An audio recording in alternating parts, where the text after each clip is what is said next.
The following is a presentation of the Eagles Sports Network.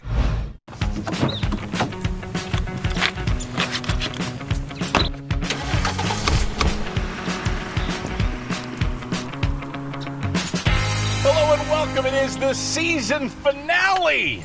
Coaches and coaches and cars, whatever the verbiage is. What are we getting? We're getting coffee. I'm the voice of the Eagles, Adam Cavalier. And we saved the coach that might be our most historically unhinged for last. That's fair. That's fair. Jamison, the defensive line on the docket tonight. Johnson at one point, I believe, poured an entire bang into a cup of coffee. That's happened. That happened. We've done some apple cider vinegar gargling. So a lot more stable now.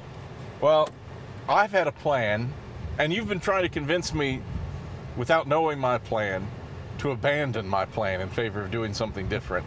Oh. And I'm in charge of the car, so I'm not abandoning 60 beans. Because there's a specific drink at 60 beans that I have been saving for this exact episode, the finale. I understand. I love 60 beans. It's good coffee. And they've got one that is really intriguing to me on the menu. So you've got that to look forward to. I'm looking forward to it myself, Cav.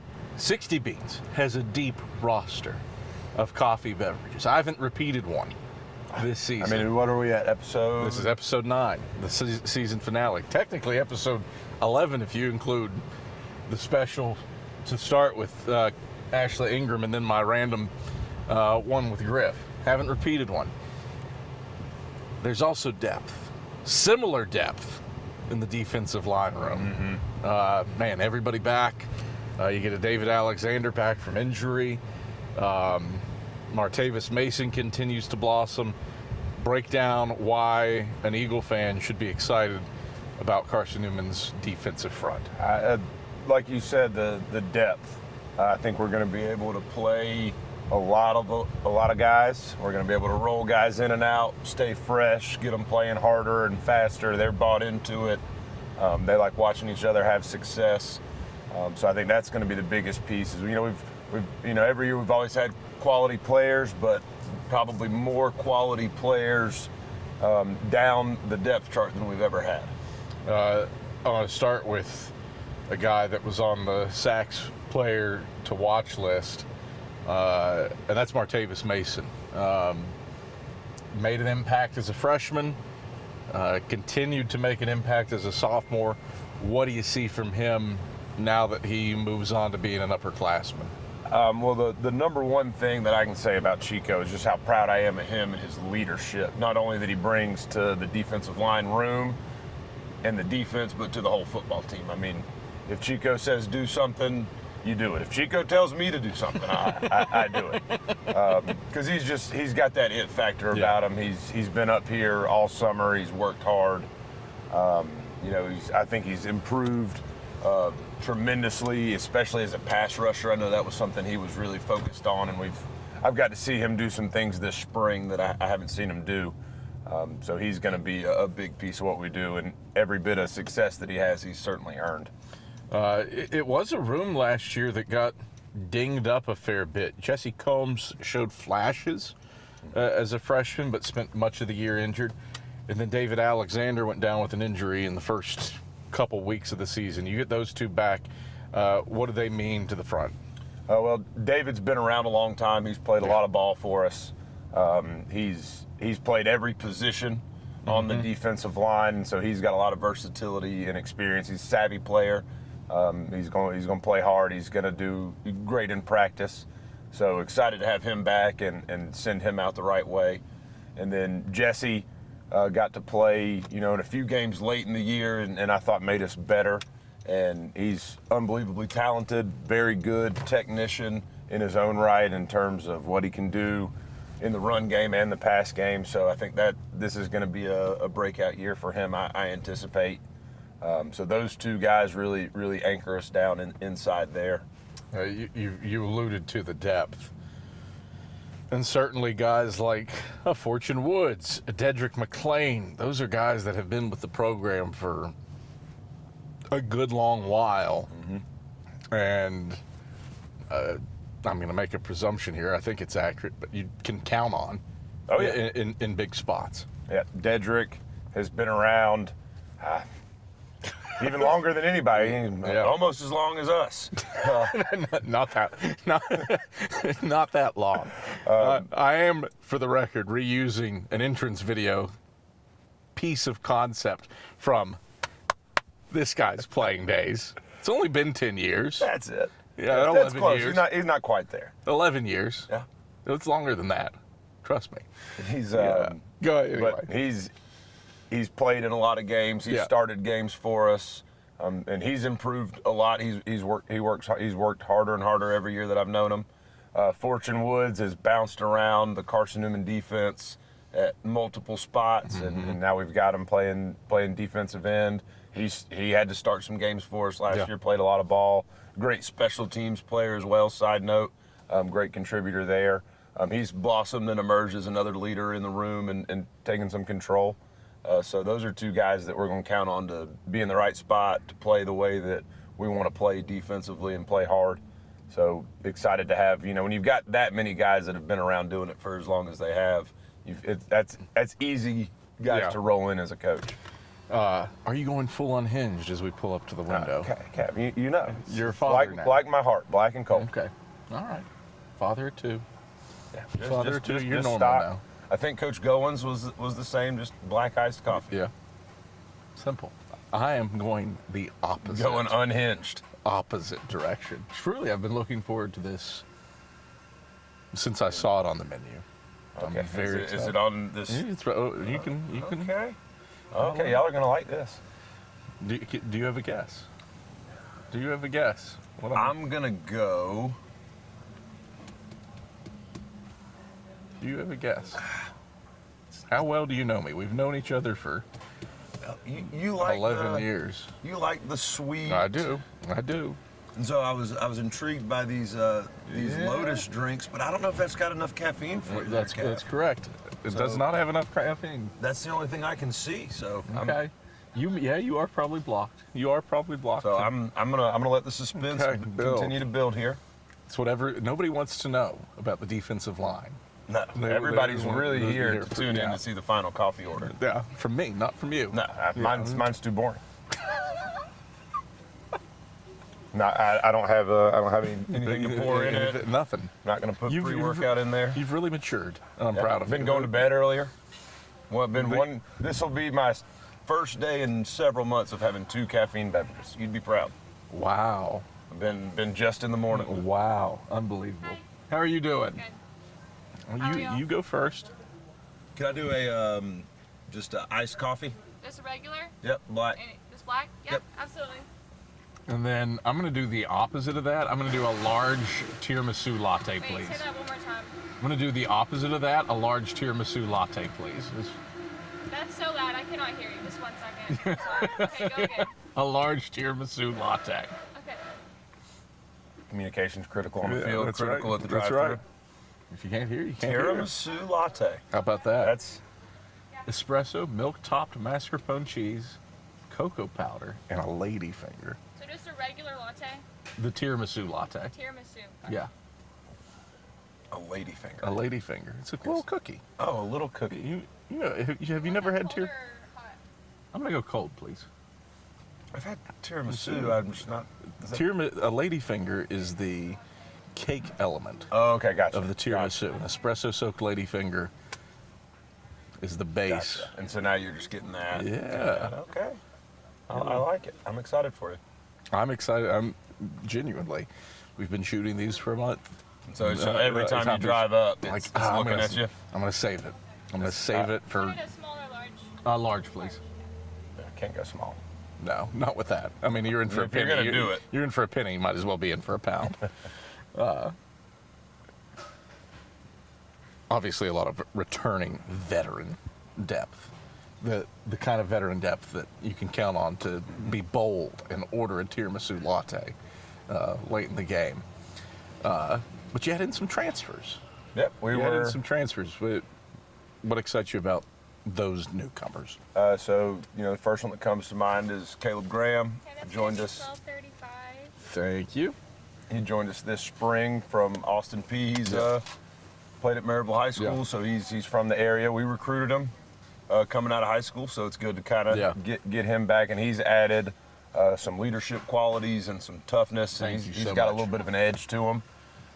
He's not afraid to let guys know when they're not upholding the standard. And he's a good player. He's going to do some great things. We've got him playing nose right now. He's versatile, can kind of play a couple spots inside. And then we've added Luke Scott from Daniel Boone High School by way of Virginia Military Institute. He played a lot of ball up there. He's going to bring an element of pass rush. He's a dynamic rusher. He's tough in the run game.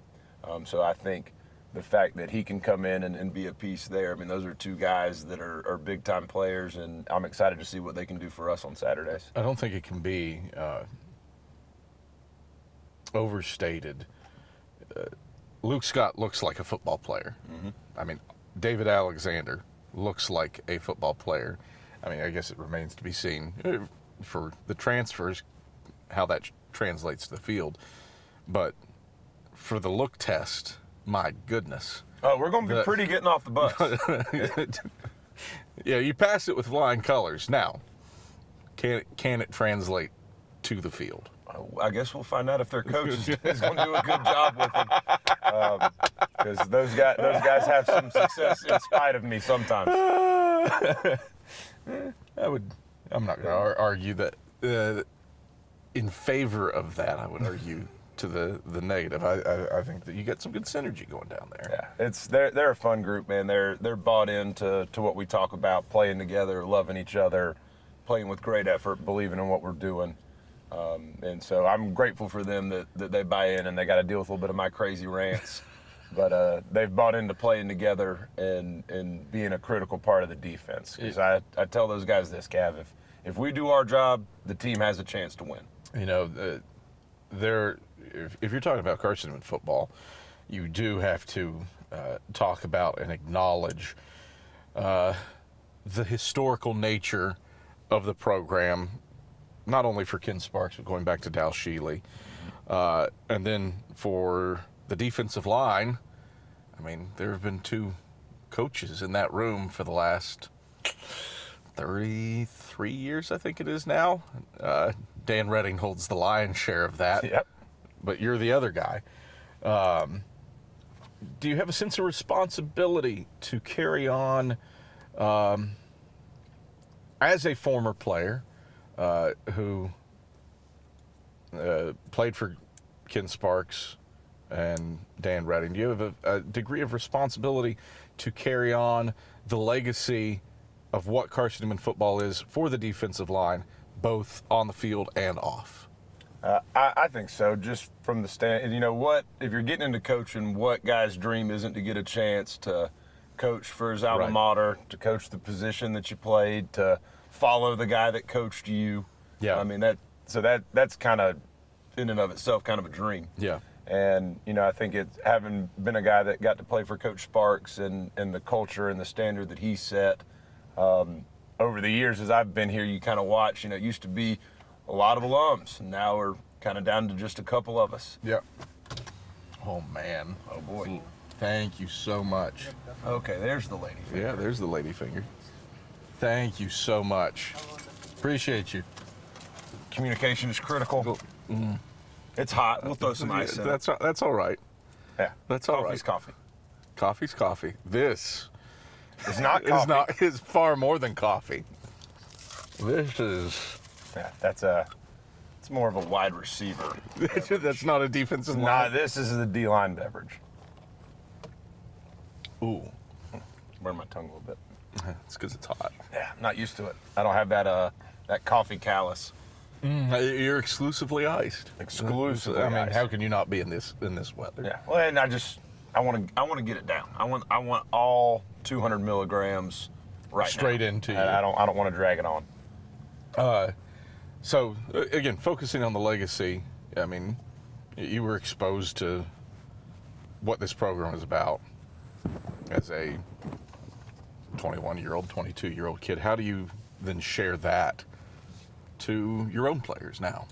I think it's really easy when you work for a guy like Coach Ingram that also understands the tradition and the values of the program, and so it's fun to get to share some stories of my experiences, and then you constantly have that reminder of we're still doing things the same way. Yeah. Still going to put Christ first. We're still going to focus on developing young men that in turn become good football players, and so it's fun to get to kind of share some of the old war stories and teach them some of those lessons about, the most important thing you're going to do is what you do after you leave this place and the man that you're going to be. And, they hear it from our defensive coordinator, Coach Almond, every day too. We're more invested in the 35-year-old you than we are the 22-year-old you. And I didn't understand that till much later. Yeah.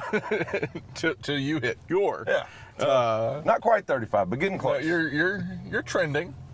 You're trending in the right direction. It's great to have guys like you around too, because it makes me feel just a scotch younger. Yeah, we came in together. Just a scotch younger. Yeah. It's been a minute. Yeah. Been doing this for a long time. It's been a minute. We've run through a lot of names because you do have a deep room. But as we roll back to the KSAC, I want you to hit on a few more. Guys like a Ted Eugene, a Brandon Dumazil who played last year. How do they add to the cadre of bodies that you have at your disposal? Well, you mentioned that we kind of had to battle through some injuries during last season. So Ted and Brandon both played for us as true freshmen, which you're generally not hoping to have to do as the D-line coach. Right. Ted actually came in as an offensive lineman, and we moved him over to D-line halfway through fall camp, and so it was a fast adjustment for him, but he's got a lot of talent, a lot of strength. Brandon played, I believe, in every game for us. I think he started some games for us too last year. He brings it. He's a pretty twitched up big guy, and so we're excited to have those two back. And those two could easily, they get a hot hand in a game, and they could be the guys out there in the critical moments. So that kind of rounds out some really solid depth and guys that got some experience last year, so we know what they're capable of on a Saturday, which is really what it's all about. Practice is great, but what are we going to do when the lights are on and the band's playing? When this comes out, you are officially 6 days away from kickoff. What needs to be done to get ready for West Virginia State in the D-line room? Just our urgency is, they're so technically interested in how they're doing things the right way. And that next piece is that game urgency. We did a 2-minute drill yesterday, and you could tell it was the first time we did it. Not getting lined up quite as quick, but now we threw a ton at them during the fall install, and now we're shrinking down to a game plan with much less calls. And so I think that's going to make their lives a whole lot easier. Johnson, pleasure as always. Thanks for joining me. Enjoyed it. Coaches in Cars Getting Coffee, season number 4. Episode 9, the finale in the books. Kickoff Saturday, August 30th, a nooner against West Virginia State. He's defensive line coach Johnson Jamison. I'm the voice of the Eagles, Adam Cavalier. Thanks for joining us. Done and dusted. Talons up, baby. He's got those talons up.